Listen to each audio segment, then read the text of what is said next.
All right, we'll go ahead and get started this evening. If you want to find a seat, our song leader is not here, and our other song leader is not here. And I know Seth can lead singing, but we've not asked him to have anything ready. So, Seth, if you want to sing something, feel free to. But otherwise, we'll just roll into class. So, with that being said, we're going to be in Revelation 15 through 18 tonight. I meant to put this into the email for the week, and I forgot, but Sunday is daylight savings time. So if you forgot that, or you tried to forget it, I'm reminding you that that is what is happening, and so don't forget. We will try to email out and post on the Facebook page again on Saturday, assuming that I remember that it's also daylight savings time on Saturday, so that we can be ready for Sunday. So, if you happen to be late, you will miss service. So don't be late. Again, we're in Revelation chapters 15 through 18. We are nearing the end of our study. So next week we will be in 19 through 22, and we will be done with Revelation. I had thought about adding in an additional week, but we're just not going to do that. We're not going to do that. So we're going to go into John, and I appreciate you guys working through this with me. We're going to talk about a few things that aren't super complicated tonight, and then a few things that are a little more complicated. And again, when you're reading Revelation, one of the really big challenges when you get to probably the last two sections that we've looked at in particular, right, about chapter 12 through the end of the book, is whatever you think these things mean, they're going to lead you to dramatically different results if you hold to that particular thing. So if you think this is about the end of time, then you're going to have totally different interpretations of things than if you believe it's about Jerusalem, or it's about Rome, or it's about whatever you think it's about. And so this is what makes Revelation a little bit more challenging than some of the other books, is because it's kind of like wherever you start at, it's going to totally skew where you're going to end up at.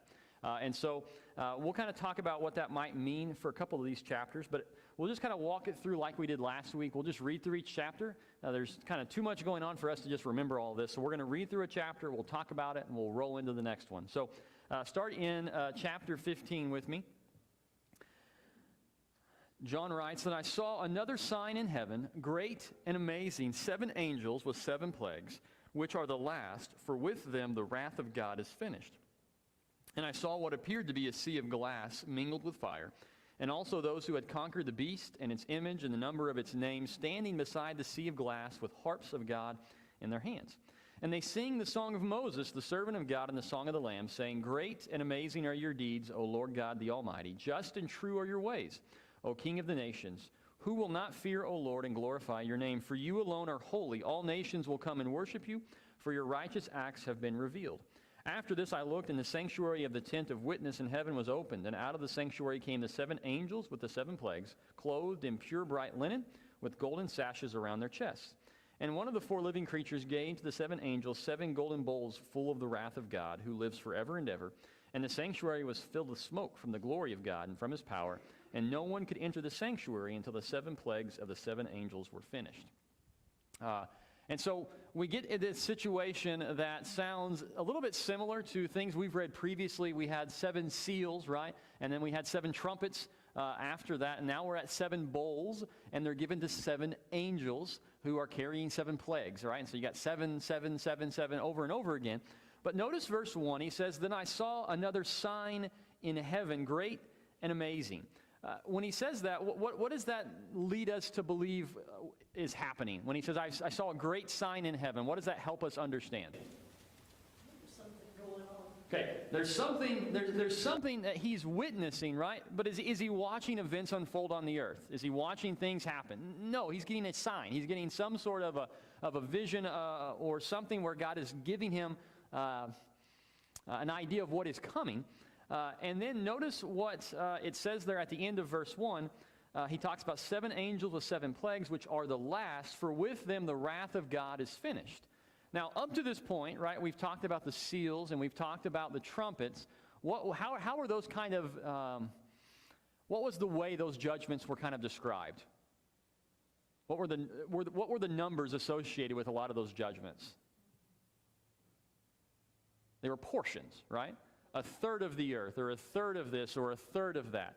Well, now we come to chapter 15, and he says what's coming next is going to be the last, right? These are the last things, and with them the wrath of God is finished. So whatever we're going to talk about next, this is the final judgment of something, right? Whether we decide that's the whole earth, or it's Rome, or whatever it is, he's bringing us the final judgment here of this. And then if you look at verse 2, he says, "And I saw what appeared to be a sea of glass mingled with fire, and also those who had conquered the beast in its image and the number of its name, standing beside the sea of glass with harps of God in their hands."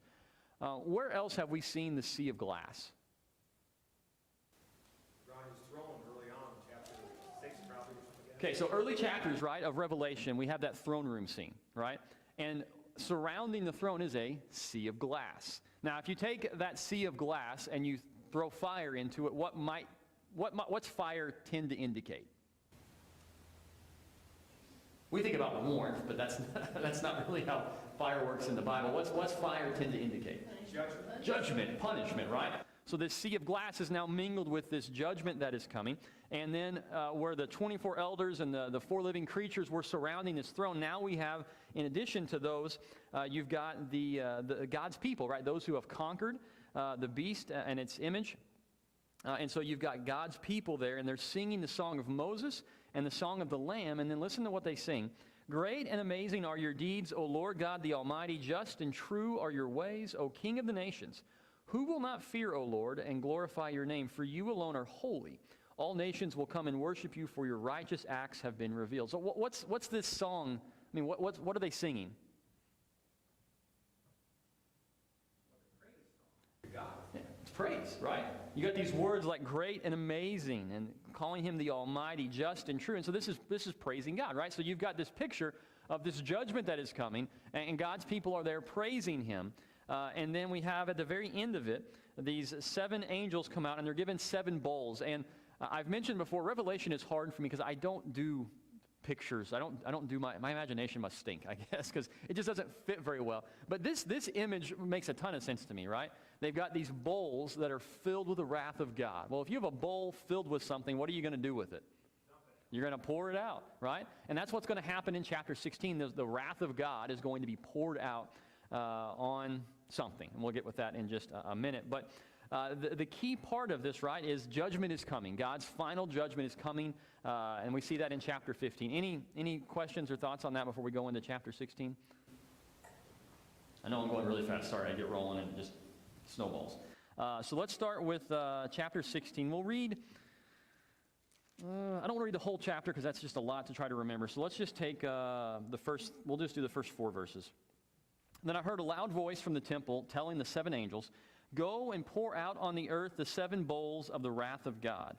So the first angel went and poured out his bowl on the earth, and harmful and painful sores came upon the people who bore the mark of the beast and worshipped its image. The second angel poured out his bowl into the sea, and it became like the blood of a corpse, and every living thing died that was in the sea.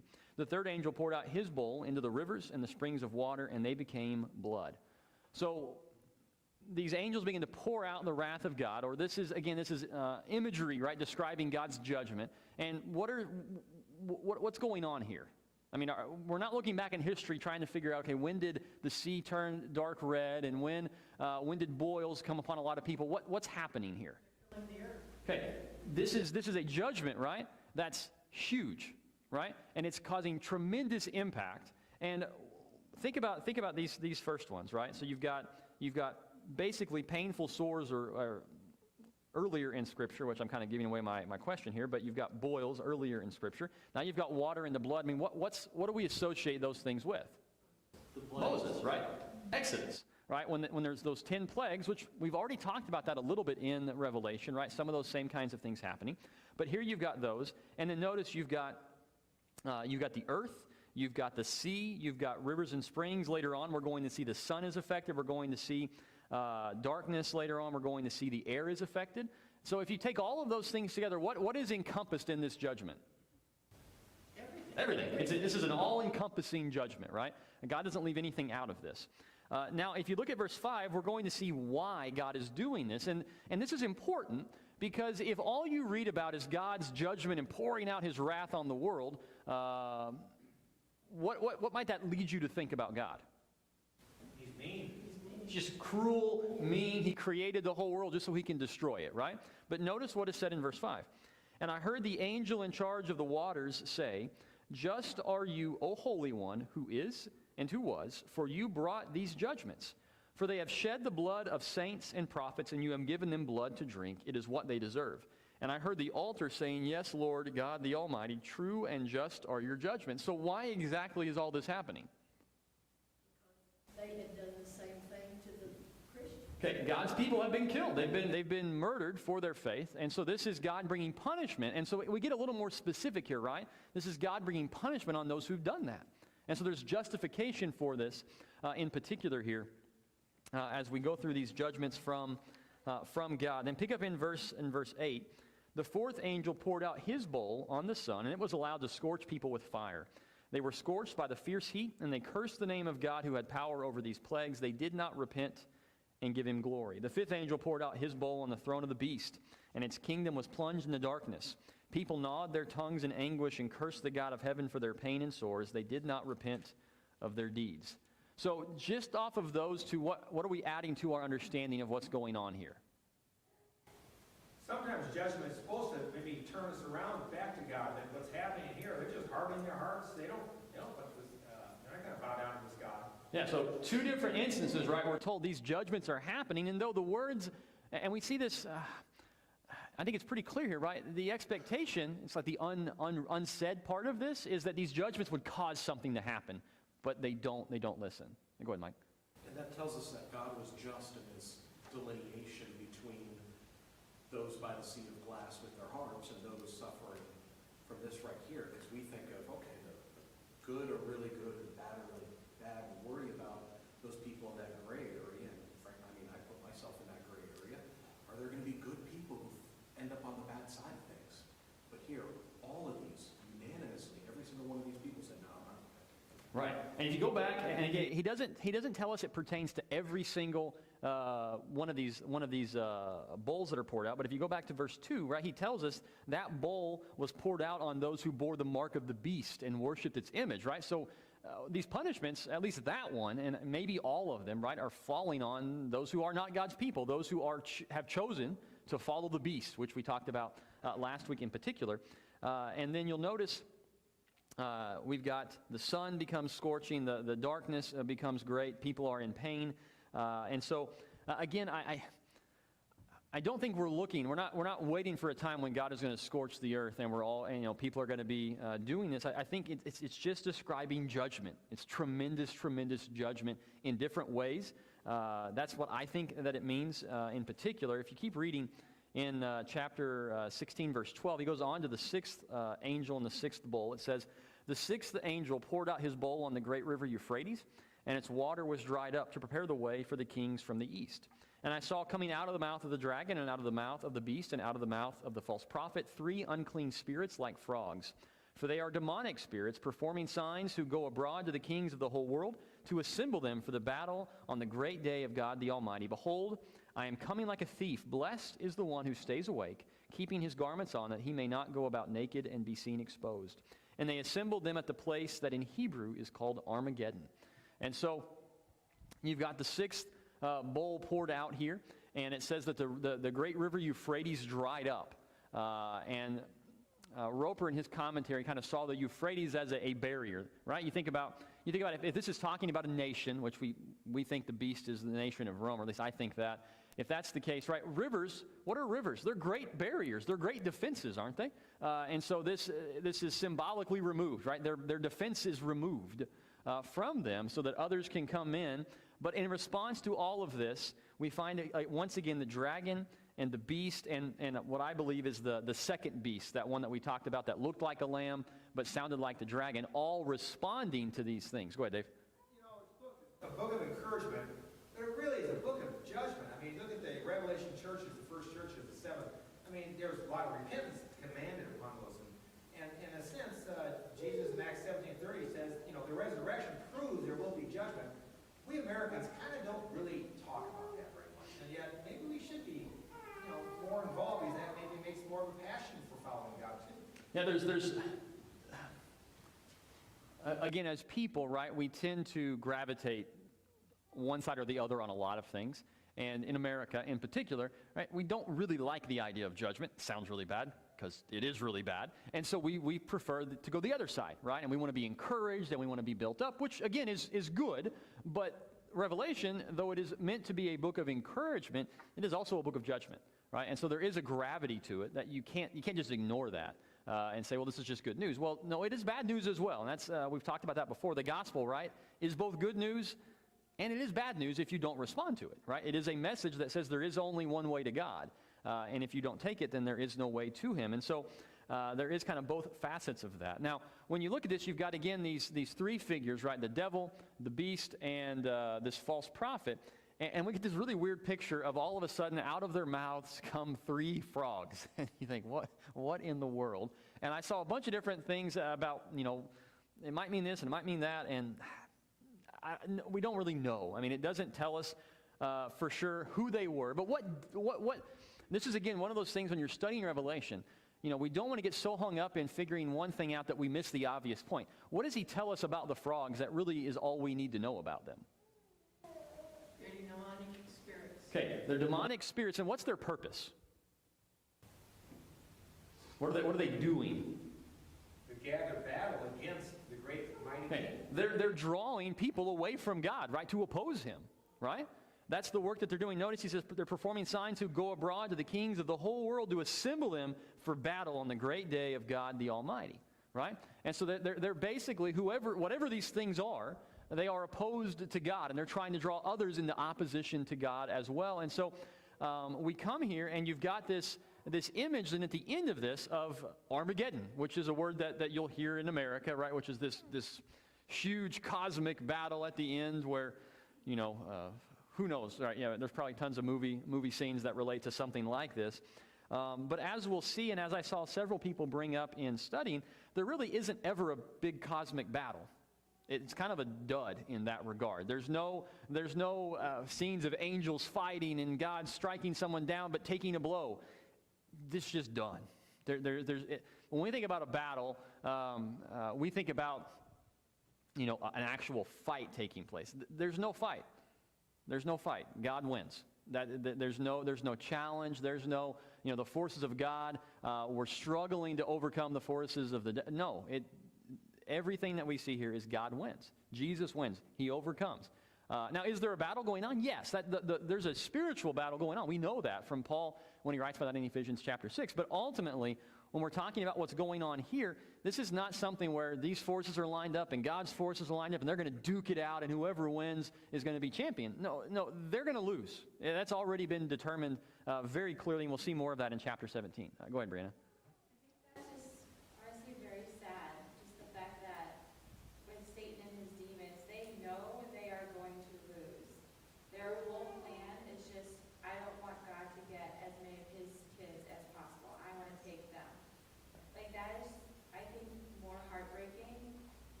Yeah, and Satan has the attitude that, we probably all know people who are similar, right? If they're going to lose, they're going to drag as many people down with them as they can because they're not going to lose alone. Nobody obviously likes that. But that's kind of the mentality here. And again, you've got this idea of this battle that's going to take place. But as we'll read, every time it comes up, every time this issue of forces against God, it's just like that. And there's nothing else going on but God wins. Look at the verse 17 then. The seventh angel poured out his bowl into the air, and a loud voice came out of the temple and from the throne saying, "It is done," which I can't do like a really good epic deep voice, but I'm guessing that's kind of the idea here, right? You don't say "it is done" lightly. It is the conclusion. And there were flashes of lightning, rumblings, peals of thunder, and a great earthquake, such as there had never been since man was on the earth. So great was that earthquake. The great city was split into three parts, and the cities of the nations fell, and God remembered Babylon the Great, to make her drink the cup of the wine of the fury of his wrath. And every island fled away, and no mountains were to be found. And great hailstones, about 100 pounds each, fell from heaven on people, and they cursed God for the plague of the hail, because the plague was so severe. And so you have this huge scene of judgment, right? And you'll notice, I don't think he's talking about, some people think some of what's going on here is this is the end, right? The end of everything, end. But notice when he says this, he specifically highlights the great city, and then he does say the cities of the nations fell, but the emphasis seems to be more on this Babylon versus anything else. And so again, there's debate. Everything in this book is debated. I guess I should say that for everything. But there's debate here on who he's talking about. Babylon, which we talked about last week, seems to fit for Rome as one of the options for it. But there's this judgment, tremendous, tremendous judgment, which again, shouldn't shock us if we remember what we've read in chapter 15, right? This is the final judgment here. And then chapter 16 kind of unfolds that judgment. And so once again, the conclusion, we say, okay, well, what is all going on? This is confusing. I don't know what all this means. What it does mean is whoever God is talking about here is going to have utter and complete judgment brought against them, and they cannot stand against it, right? That's what we do know and we do understand. Any thoughts on 16 before we go into 17? Go ahead. I was just thinking, I don't know if I'm reading into this too much, but I mean, here you've got the 7 bowls, you've got 7 trumpets and all that, but it's always angels delivering them. And I wonder if that just is a reflection on the holiness of God. I mean, he's ultimately in charge. He's handing out this sentence, but because he's holy, he's not going to be the one getting his hands dirty, but his messengers will. Yeah, we do see God uses people for some things, but he uses angels in this particular instance to bring about these things as well. And so, yeah, there is a part of this where God is over all of this, and yet he's also, kind of having others do the various judgments or perform those for him. All right, so let's go into 17. This is a tough chapter, okay? And we'll just, if you read it, you may know that already. There's a lot. So I was looking yesterday. The internet's a dangerous place when you're trying to study Revelation. When I was looking yesterday, the spectrum of things that I came across for who this woman is ranged from Jerusalem to Rome to the Catholic Church to Islam to the United States, and I probably saw something else that I might be forgetting. But obviously, there's a big difference in all of those. And so, as I mentioned earlier, when you come to this section of Revelation, where you started at, in determining who's the beast and those kinds of questions, you're going to end up with totally different conclusions, right? Because if you think, okay, well, the beast is Rome, well, you're not going to probably end up with America as the harlot or the prostitute. That doesn't really fit. But if you believe the beast is, some great nation in the future, well, then maybe that could fit, right? And so that's what we got to keep in mind when we read this, is how the things that we begin with are going to alter how we view the rest of this. So let's read verse 1.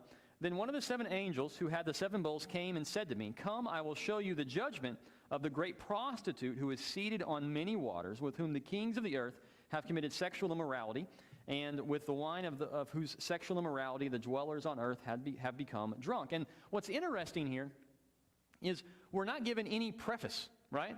He doesn't say, and here's an image of he just starts talking about this woman as if we should know who she is, right? We don't have anything prior to this about this prostitute, but he calls her this, and he says she is influencing the kings of the earth to commit sexual immorality, and that could be literal, I guess. It may be figurative idolatry, but then notice what this woman does. "And he carried me away in the spirit into a wilderness, and I saw a woman sitting on a scarlet beast that was full of blasphemous names, and it had 7 heads and 10 horns. The woman was arrayed in purple and scarlet and adorned with gold and jewels and pearls, holding in her hand the golden cup full of abominations and the impurities of her sexual immorality. And on her forehead was written the name of mystery, Babylon the Great, mother of prostitutes and of earth's abominations. And I saw the woman drunk with the blood of the saints, the blood of the martyrs of Jesus." So we'll talk about the beast in just a minute, okay? But just based on the description of this woman, and again, not trying to project who she is, but just from the description of this figure, what kind of thing are we talking about here? Whoever this is or whatever this is.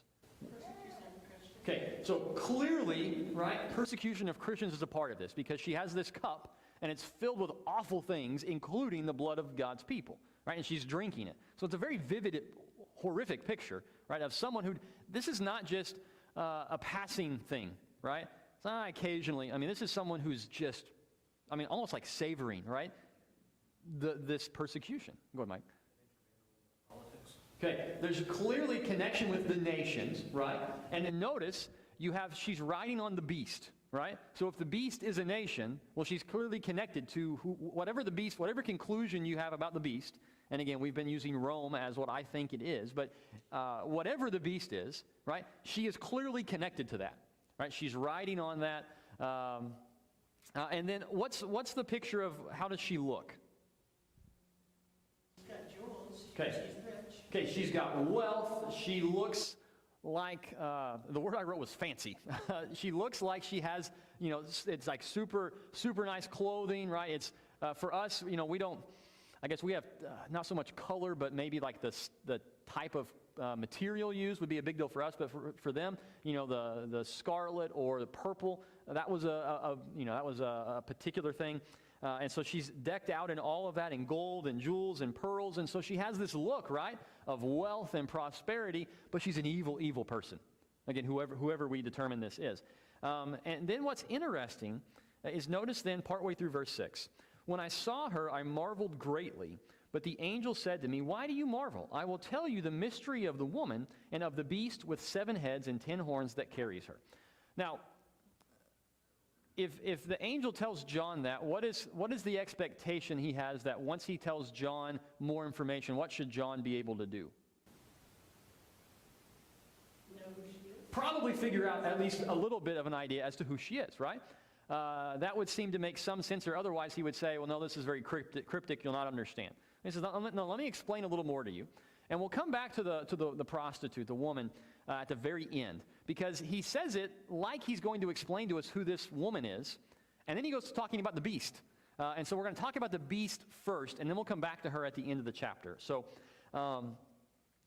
let's go back to verse 3. She's sitting on a scarlet beast that was full of blasphemous names and had 7 heads and 10 horns. So who is this? Which beast? Who is again, without looking for the specific name of what nation or whatever, but based on what we've read in Revelation, who's being talked about here? The devil. So the devil is scarlet, and that's the thing, right? Some people think it is Satan that's being talked about because there's the red dragon. But here he's called a scarlet beast, right? And so you have these two different ideas, right? And some people say, well, this is Satan. And some people say, well, this is whoever the beast was in chapter 13. In some regard, you could argue a little bit, it doesn't matter in the sense that the scarlet beast is connected to Satan, right? Either way. I think it's the beast of chapter 13 is who's being talked about here, because there we also saw written blasphemous names on that beast's head. Satan as the dragon and the beast also both did have 7 heads and 10 horns, right? There is some overlap between the two. But then notice how he's described in verse 8, and this is where it gets really difficult, okay? So it says the beast, I guess it was already difficult, now it gets really difficult. Verse 8, the beast that you saw was and is not, and is about to rise from the bottomless pit and go to destruction.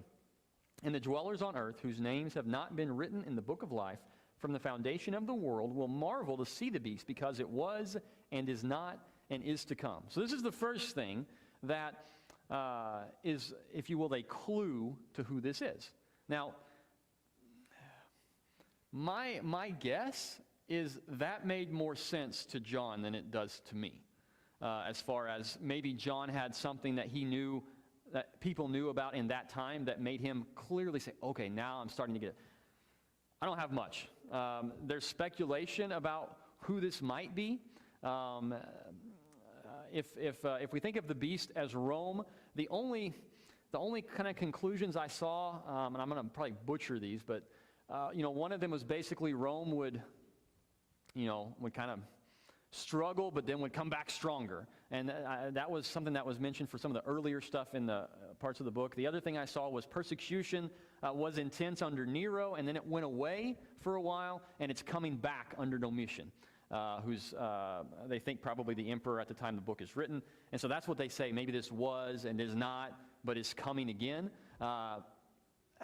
Again, if you think the beast is something else, then that's what we have to sort out, right? Is what exactly does that mean? And I don't have a great answer there. Go ahead, Roger. I think as we look, it's probably a good idea to kind of keep things in perspective here. We've got what's happening to those folks in the first century. Revelation has to mean as much to them, to us, as it does to them. So if I'm in the first century, do I care about the United States? No. Right. So I don't think we're identifying a specific country in our time period, or maybe even in theirs. What we've got going on here is God is telling these people that are being persecuted, He's telling them that what the history of the church is going through in their day and what God's going to allow to happen going forward. When we talk about the great harlot, spiritual fornication or spiritual idolatry is kind of what we're talking about here. In the Old Testament, God accused the Hebrew people of that over and over again when they slipped into idolatry. They committed adultery. And in one of the minor prophet books, God says, I'm giving you a writ of divorce because you rebelled.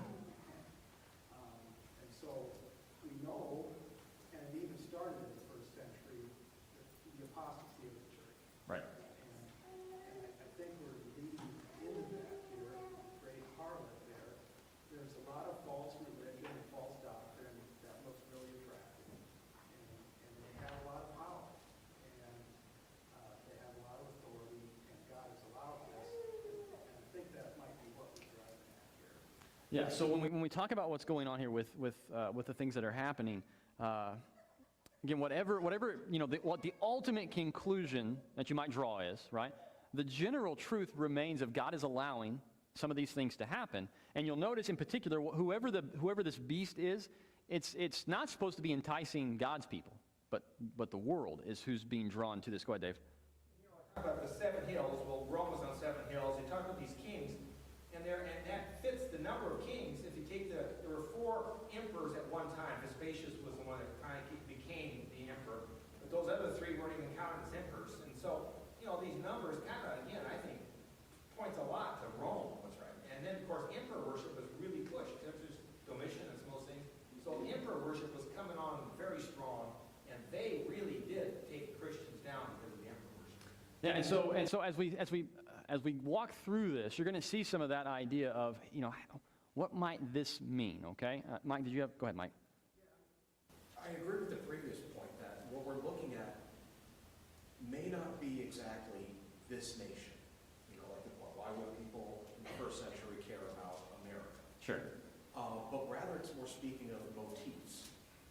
That the first beast is clearly a political governmental entity, initially embodied by Rome, but as we see, God used Babylon as a type for all sorts of governments afterwards. Right. Rome is being that same way.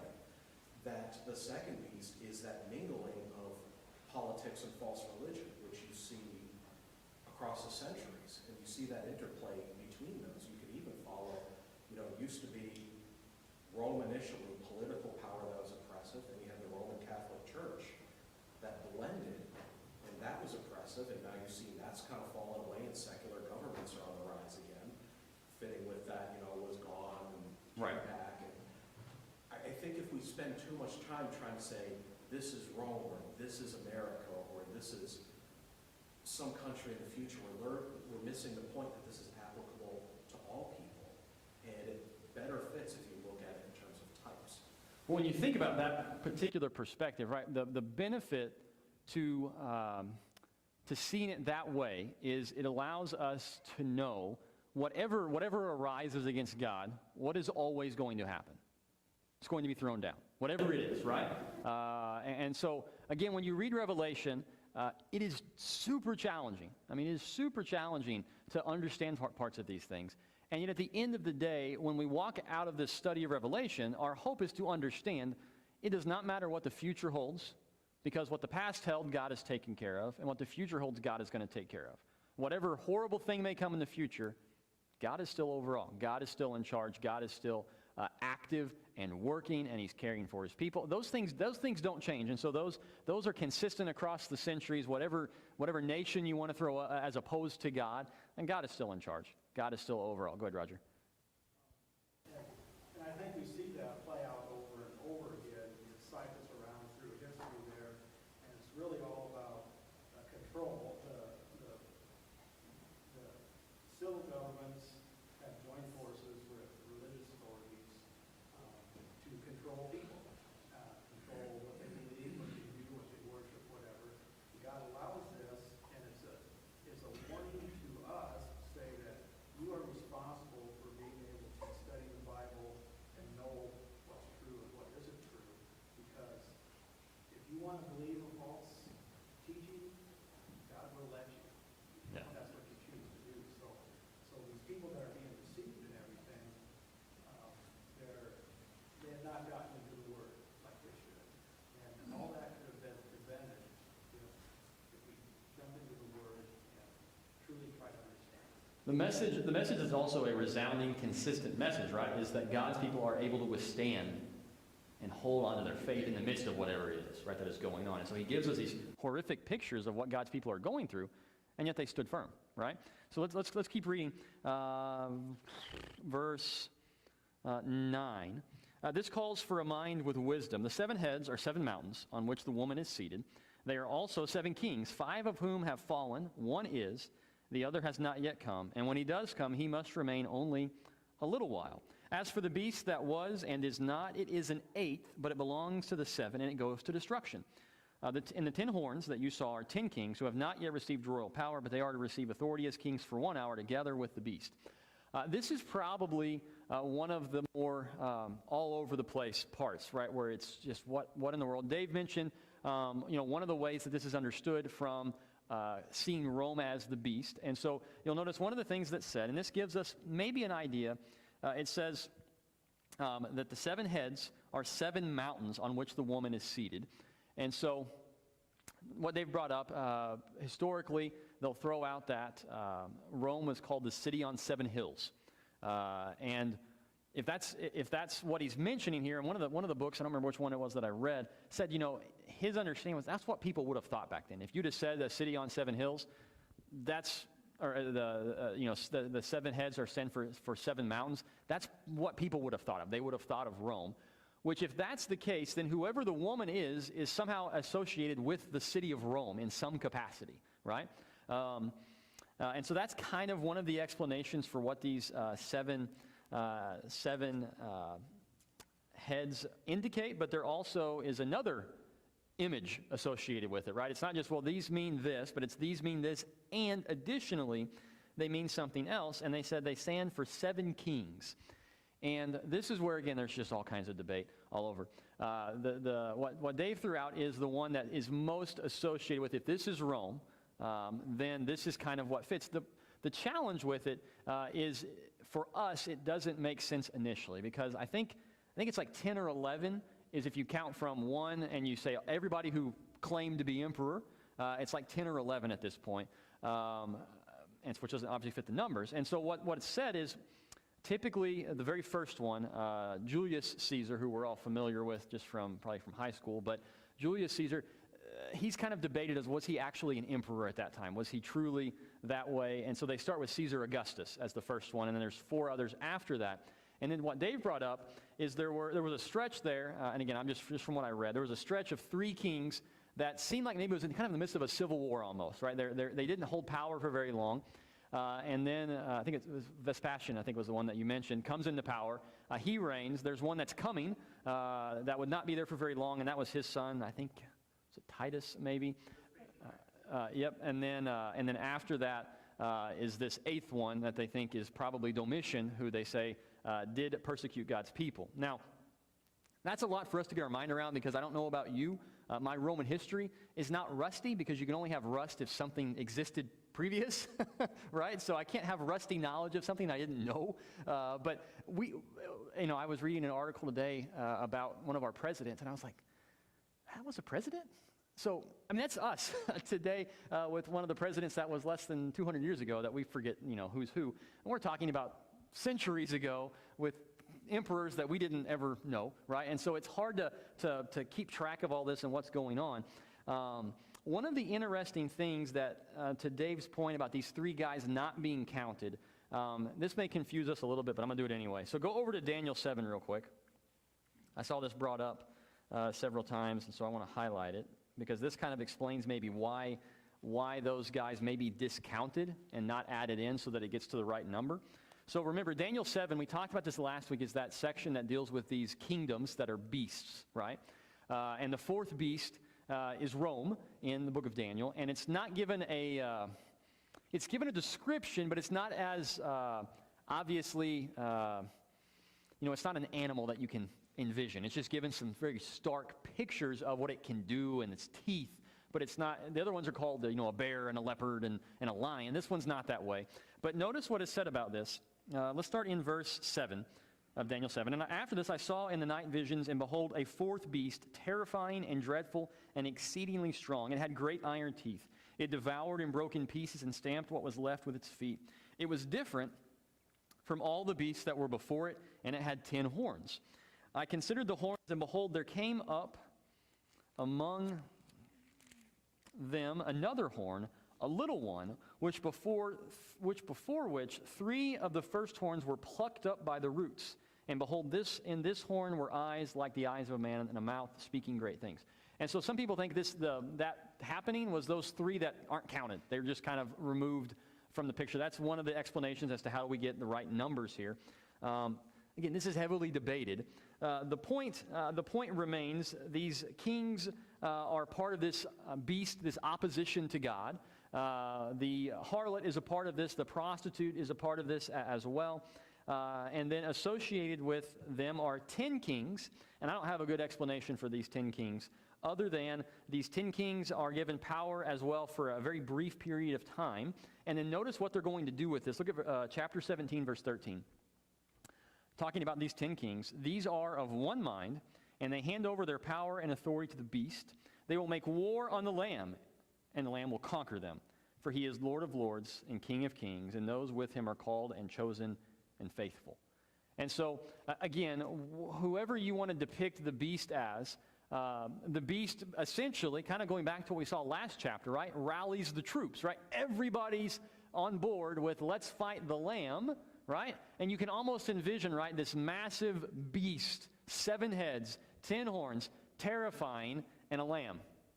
And yet what happens? The lamb wins, right? If we had written this, right, there would be some sort of, there'd be a battle scene, right? There'd be fighting going on. At least maybe some of us wrote it. Maybe some of us wouldn't do that. But if we wrote it, right, there'd be a lot happening. And it just says, and the lamb won. And it's just kind of a foregone conclusion that the Lamb was going to win and would win. And so, again, the point, right, that we take is whatever opposition goes against God, goes against Christ, what happens? It's defeated, right? That's the ultimate conclusion. And so if you say, well, I think it was Rome, well, that happened, right? Rome was defeated. If people say, well, this is a future thing, which, again, I don't think that. But if you were to conclude that, what's the conclusion we're still to draw? God still wins, right? Even say, well, what if this is a terrifying nation in the future that's going to do all these horrible things? God still wins. That's the point. Whatever, again, not every theory is correct, but even an incorrect theory will end with the same conclusion. God wins, right? That's the conclusion we want to understand, and the thing that we want to know. One of the interesting things, again, we bring about this judgment. Go ahead. If God wins, notice it says, and with him who is his called, his chosen, his faithful followers. So we win, we just stay with Jesus. Right. That's it. Right. Yeah, and what's amazing here, right, is we win not because we are awesome.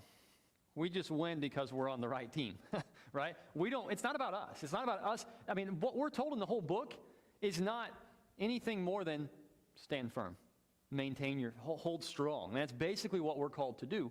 The Christians back then, right? And forward till today. You just hold true. Hold to your faith. Be on the side of the Lamb, and you win. Look at verse 15 then.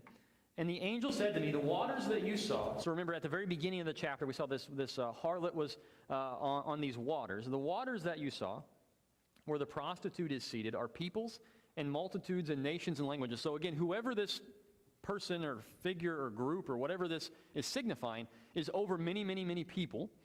And the 10 horns that you saw, they and the beast will hate the prostitute. They will make her desolate and naked and devour her flesh and burn her up with fire. For God has put it in their hearts to carry out his purpose by being of one mind and handing over their royal power to the beast until the words of God are fulfilled. And the woman that you saw is the great city that has dominion over the kings of the earth.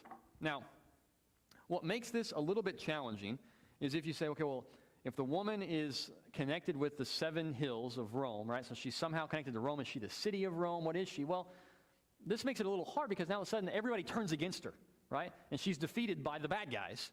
And so, well, that can't be Rome. And yet at the very end, he says that she is the great city that has dominion over the kings of the earth. And it's like, well, what other city in that time would be the great city? There's not really one that would fit that very well. And so I don't have a great answer on exactly who that is, though. Again, I lean towards Rome, but I could be persuaded. And so as we look at this, again, the conclusion is clear. God wins. One of the things to keep in mind when we go through Revelation, you see if Babylon is Rome and Babylon's going to fall, we'll see that in part of chapter 18 because we won't read it all of it. But when does Rome actually fall? 450, I suppose, in that area. So about 300 or so plus years after this would have been written, right? And in our mind, I mean, what is 300 years to us? I mean, yeah, that's like 3 or 4 lifetimes, right? And so in our mind, I mean, 300 years ago, we were like, we weren't anything like we are today, right? Well, the world was dramatically different 300 years ago, especially here in America. And so the idea of 300 years is a long time, but we know God doesn't view time the way that we do, right? And remember, if you go back to Genesis, I was reading to the boys last night about Abraham, and when God makes the promise to Abraham, I'm going to give you the land, right? How long is it before Abraham actually gets the land? It's over 400 years, right? His people are in slavery for 400 years. They weren't in slavery before that, obviously, and then they don't get the promised land right away after that. And yet, God could tell Abraham, this is what's going to happen, right? It's not going to be on anybody's time frame that would want it on their time frame, right? It's not going to work that way. And so, again, it's not that time is relative where time means nothing to God as far as when God says things happen at a certain point, well, they're going to happen, maybe faster, maybe slow. But when God says Rome is going to fall, well, he might take a long time to do so, but it is ultimately going to happen. Go ahead, Dave. It's called, I think, predictive assurance where, when God says something, it is already done in a way because it's going to happen, but it may take centuries. Right. And I think, he can say something that's already, it's done, but it still has to be fulfilled for a number of years away. Right, and so, again, there's a lot to keep in mind, right, when you're looking at numbers and trying to figure out, okay, well, if it's Rome, well, Rome doesn't fall for a long time, but I think it can fit because, again, God doesn't work the same way that our minds work. Let's wrap up. We've got just a couple of minutes. Let's read part of chapter 18. It says, after this, I saw another angel coming down from heaven, having great authority, and the earth was made bright with his glory. And he called out with a mighty voice, Fallen, fallen is Babylon the Great. She has become a dwelling place for demons, a haunt for every unclean spirit, a haunt for every unclean bird, a haunt for every unclean and detestable beast. For all nations have drunk the wine of the passion of her sexual immorality, and the kings of the earth have committed immorality with her, and the merchants of the earth have grown rich from the power of her luxurious living. And so, again, some people think what we've just read is about the destruction of the whole world. But again, I don't know why he would call the whole world Babylon the Great. It just doesn't seem to fit very well in my mind that this is the end of time. And I think he's talking about a particular something, a particular nation. Here again, I lean towards Rome, but he's talking about a particular place. And it's an evil place that's led people astray. And then he says in verse 4, Then I heard another voice from heaven saying, Come out of her, my people, lest you take part in her sins, lest you share in her plagues, for her sins are heaped high as heaven, and God has remembered her iniquities. Pay her back as she herself has paid back others, and repay her double for her deeds. Mix a double portion for her in the cup she mixed. As she glorified herself and lived in luxury, so give her a like measure of torment and mourning. Since in her heart she says, I sit as a queen, I am no widow, and mourning I shall never see. For this reason her plagues will come in a single day, death and mourning and famine, and she will be burned up with fire. For mighty is the Lord God who has judged her. Right? And so again, you get this picture of a woman who just thinks, I'm fine. I don't need anything. I'm just good on my own. And God says, no, you're judged. And you're going to be judged. And it's going to be brought about, and you can't do anything about it. And then, since we're out of time, if you look in verses 9 and then verse 11 and then verse 15 and verse 17, all of these are different groups of people that are mourning the destruction of Babylon the Great, right? And so the kings of the earth and these merchants who were made rich by her and these seafaring guys who were also made rich by her, they're mourning whatever's happened. The world is mourning its passing. And then, let's see. Look at verse 21. We'll wrap up with this. Then a mighty angel took up a stone like a great millstone and threw it into the sea, saying, So will Babylon the great city be thrown down with violence and will be no more. Go ahead, Dave. Some historians think that when the fall of Rome came, is that was really the whole center of the world commerce. That was one of the events that actually put us into the Dark Ages. Yeah. For a lot of mourning going around for a lot of different nations because of that. Yeah, I mean, you think about, we don't see it as often today, but, in the past, the world was in upheaval a lot. Nations rose and fell, and that was not necessarily atypical, but Rome was a big deal. I mean, Rome covered so much area, and you go, and again, I've not looked at a map to see the full scope of it, but, this is not some minor thing. I mean, this was huge area, and so, if it's talking about Rome, and that is a big deal. I mean, people would have been, that would have been overwhelming to a lot of people that this mighty nation like Rome would have fallen. And so as the chapter concludes, again, you just have this judgment, right? Judgment measured out. And the point that we want to draw away from this is, as we've talked about already, God wins. And it doesn't matter if you're Babylon or Persia or Greece or Rome or fill in the blank or the United States or whatever in the future is going to exist. There is no nation, right, that is above God's ability to punish because they've gone so far into sin that he says he's done, right? If you go back and you talk about Abraham, what was the reason why God didn't give Abraham the land right away? The people that were in the land, they had not yet committed sin to the point that God said, now I'm done, right? Now he would get there, right? And that's why we see the punishment in Joshua, right, where the people conquered the land of... Why did they conquer the land of Canaan? Why did God give it to them? Because the people that were there were evil. And much like the flood, right, God just used his people to wipe them out, to remove them. And that sounds like kind of what's happening here, right, is they have gotten to a point where the iniquity and the sin will get to a point where God says, I'm done. And they're done. And so again, that remains true for all nations. God is capable of doing that. No one can withstand. When God makes a decision, that's what's going to happen. And so again, there's a lot of questions. I'm sure you probably have a lot more questions. I'm done. No answers. I don't have anything for you. But the point, right, remains, God wins. That is the good news for God's people in the first century and in the 21st century, that God wins. Whatever else is going on, we understand and we know that. So next week is 19, 20, 21, and 22.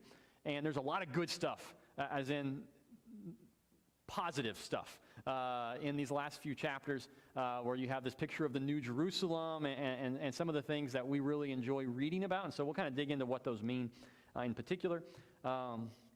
With that being said, we'll move into prayer request time. So appreciate everybody who joined us for our study